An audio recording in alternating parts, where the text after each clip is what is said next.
मस्त रसरशीत चमचमीत अशी सिमला मिरची बटाटा मटार मिक्स भाजी कशी करायची ते आपण आजच्या व्हिडिओमध्ये बघणार आहे. आपल्याला प्रश्नच असतो रोज भाजी काय करायची, वेगळं काय करायचं. त्याच भाज्या थोड्या वेगवेगळ्या पद्धतीने आपण केल्या, वेगवेगळे इन्ग्रेडियंट्स वापरले, तर त्याची लज्जत आणखीन वाढते. आणि तसंच मी एकदम एखादं वाटण न करता वेगवेगळे वाटण मी तुम्हाला सांगते प्रत्येक रेसिपीमध्ये. असे वेगवेगळे मिश्रण करून जर आपण हे वाटण केले किंवा फोडणी केल्या, तर त्या भाज्या आणखीन छान लागतात. आता ही भाजी कशी करायची हे मी तुम्हाला आजच्या व्हिडिओमध्ये सांगणार आहे. भाजी एकदम रसरशीत आणि छान होते ही. किती यम्मी दिसतंय मम्मा, हे काय आहे? अगं ही मिक्स व्हेज भाजी केली आहे बेटा मी, तुझ्या आवडीची. चपातीसोबत तुला आवडते ना, ती केलेली आहे. आजच्या व्हिडिओमध्ये आपण सगळ्यांना ही रेसिपी कशी करायची ते आपण सांगणार आहे. रेसिपी सुरू करण्यापूर्वी आपल्या चॅनलला लाईक, शेअर आणि सबस्क्राईब नक्की करा. रेसिपी सुरू करूया. आज आपण करतोय ही मिक्स भाजी, बटाटा, सिमला मिरची आणि वाटाणा. त्यासाठी मी इथं 4 मध्यम आकाराचे बटाटे साल काढून फोडी करून घेतलेले आहेत. त्याच्यानंतर सिमला मिरचीचे पण बी काढून इथं लहान लहान तुकडे करून घेतलेले आहेत आणि अर्धी वाटी एवढे मटारचे दाणे घेतलेले आहेत. आता ह्याची मी फोडणी सांगते जास्त वेळ न घालवता. मी गॅसवर एक पॅन तापत ठेवलेला आहे. त्या पॅनमध्ये 6 टेबलस्पून एवढं तेल टाकलेलं आहे.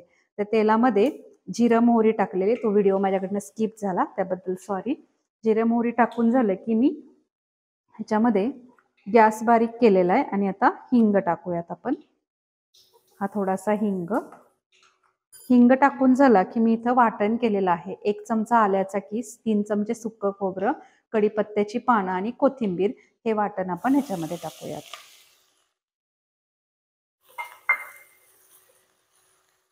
हे परतून घेऊया छान.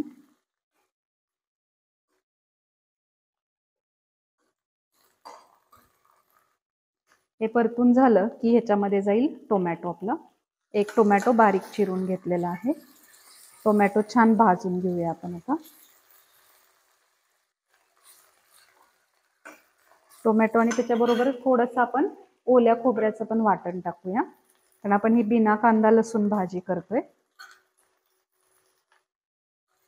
आणि हे छान आपण परतून घेऊयात.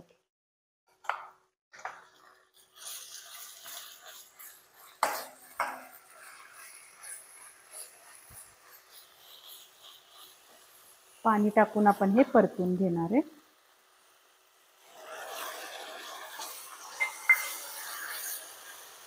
असं पाणी टाकून टाकून तेल सुटेपर्यंत परतून घेऊया. मी 3 वेळा थोडं थोडं पाणी टाकून 2-2 चमचे हा मसाला छान परतून घेतलेला आहे. त्याला छान तेल सुटलेलं आहे. त्याच्यामध्ये जाईल आता आपली हळद, लाल तिखट, काळं तिखट,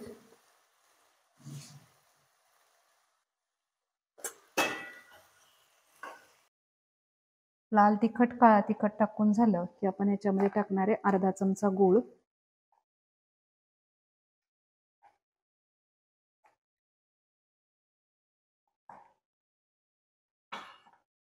थोडासा भाजलेला तीळ आणि खसखसचा कूट 1 चमचाभर टाकूया. हा भाजलेला कूट आहे म्हणून मी नंतर टाकला. याच्यामध्ये जाईल आपलं मीठ,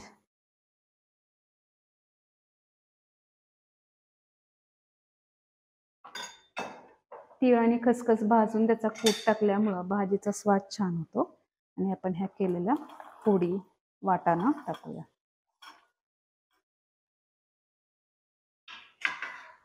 ते परतून घेऊयात.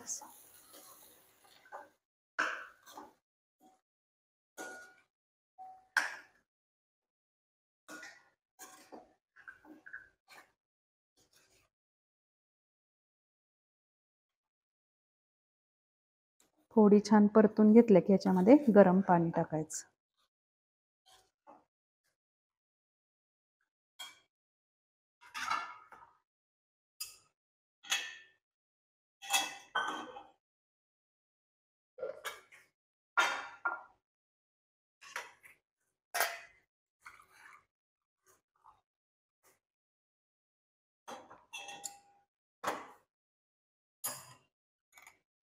गरम पाणी.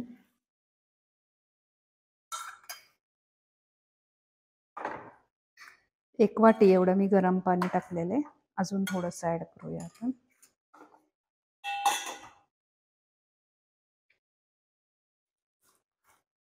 हे सगळं परतलं की नेहमी गरम पाणी वापरायचं.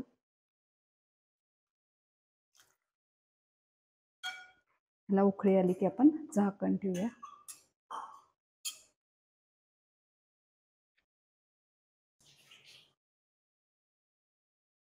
मग आपल्या भाजीला छान उकळी आलेली आहे. आता मी गॅस बारीक करते आणि त्याच्यावर झाकण ठेवते. 10 मिनिटानंतर आपण झाकण काढून बघूया. हे बघा, आपली भाजी शिजलेली पण आहे. मी तुम्हाला प्रेस करून दाखवते इथं. आणि छान रसरशीतही झालेली आहे. आणखीन एक लक्षात ठेवायचं की भाज्या करताना कढई नेहमी मोठी घ्यायची, म्हणजे झाकून ठेवलं आपण तरी त्याच्यावरची तरी जात नाही. तेल आहे तसं राहतं आणि भाजी छान रसरशीत दिसते. नाहीतर छोट्या भांड्यात आपण भाजी झाकून ठेवली की त्याच्यावरचा तवंग निघून जातो आणि भाजी तितकी दिसायला छान दिसत नाही. आपण ही सर्व करूया. त्याला कोथिंबीर टाकूया.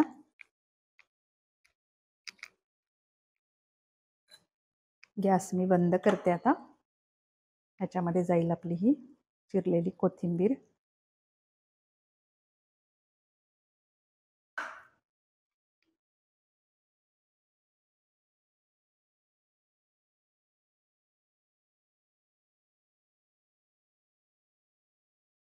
बघा, ही भाजी छान रसरशीत अशी झालेली आहे.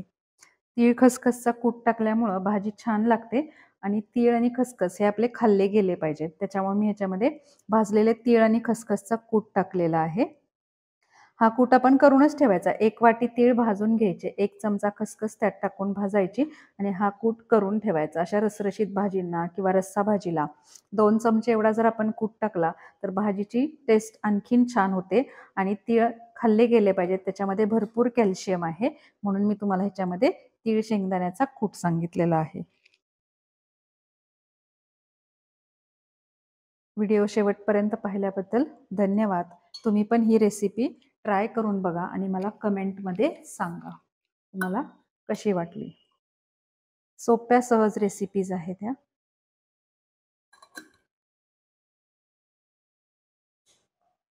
वाव, किती सुंदर कलर आला आहे. मी टेस्ट करून पाहणार.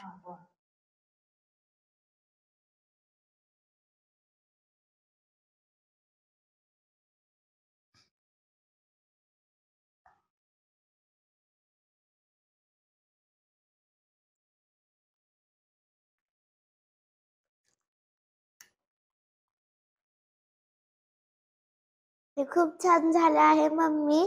तुम्ही हे नक्की करून पहा आणि आमच्या चॅनलला लाईक, शेअर, सबस्क्राईब करायची विसरू नका. परत भेटूयात अशाच एका छान रेसिपी सोबत. Bye bye.